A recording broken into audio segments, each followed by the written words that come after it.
সাজগোজ, shopping, packing, ঘুরতে যাচ্ছি, সাডেন ট্রিপ। প্রতিবার আমি এভাবেই প্রিপারেশন নেই ঘুরতে যাওয়ার জন্য, কিন্তু এবারের প্রিপারেশনটা একেবারেই অন্যরকম। আমার এবারের ট্যুরের মজার বিষয়টি থাকছে এই ভিডিওর শেষে, সো ভিডিওটি শেষ পর্যন্ত দেখবেন। তো চলুন দেরি না করে শুরু করা যাক আমার আজকের ব্লগ। ব্রেসলেট, ব্যাঙ্গলস বা চুড়ি, মোটামুটি এখানে যা আছে সবগুলোই উপহারের, অ্যান্ড উপহারগুলো সব কাছের মানুষের দেয়া।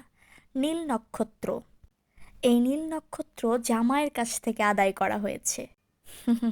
মজা করলাম। এই যে সাদা রঙের এই মুক্তোর ব্রেসলেটটা দেখা যাচ্ছে, এটা আমার খুব পছন্দের একটা ব্রেসলেট। এটা আমার অনেকবার পরা হয়েছে এবং আরও পরতে ভালো লাগে। এটা আমার শ্বশুর আব্বু আমাকে গিফট করেছিলেন। এটা কক্সবাজার থেকেই আনা। আর এই ব্রেসলেটটা, এটা রূপার ব্রেসলেট। আমি রূপার প্রতি বরাবরই খুবই অবসেসড। মামুনি এটা সবসময় জানে এবং এটা আমার বার্থডে গিফট ছিল। এই ট্যুরে আমার এটা পেয়ার আপ করার ইচ্ছা আছে। আর মাঝখানের যে চুড়িটা, ওই যে সাইড দিয়ে পয়সার মতো করে ডিজাইন করা, ওইটা আমার ছোট বোন আমাকে গিফট করেছিল 2023 সালে। এই ব্যাঙ্গলসটা আমার শাশুড়ি আম্মু আমাকে গিফট করেছেন। আম্মু এটা মেলা থেকে কিনেছিল এবং এটা আমার খুব ভালো লাগে। এটা খুব সুন্দর একটা ব্যাঙ্গলস, এটা হাতে পরলে অসাধারণ লাগে দেখতে। সো এটাও আমি কালেকশানে নিয়ে নিয়েছি।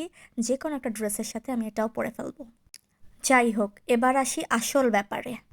এই পর্যন্ত কোনো ট্রিপে কখনো আমাকে এইসব ডাইপার, ওয়াইপস, পাউডার, লোশন এইসব ক্যারি করতে হয় নাই, বাট এখন আমি একজন মা, আমাকে ডেফিনেটলি এগুলি ক্যারি করতে হবে। অ্যান্ড প্রথমবারের মতো আমার ছোট্ট বেবি আমার সাথে যাচ্ছে আমার ট্রিপে। আমাদের সবার জন্য আপনারা দোয়া করবেন যাতে করে আমরা সুন্দর মতো ট্রিপটা শেষ করে বাসায় ফিরে আসতে পারি। Thanks for watching.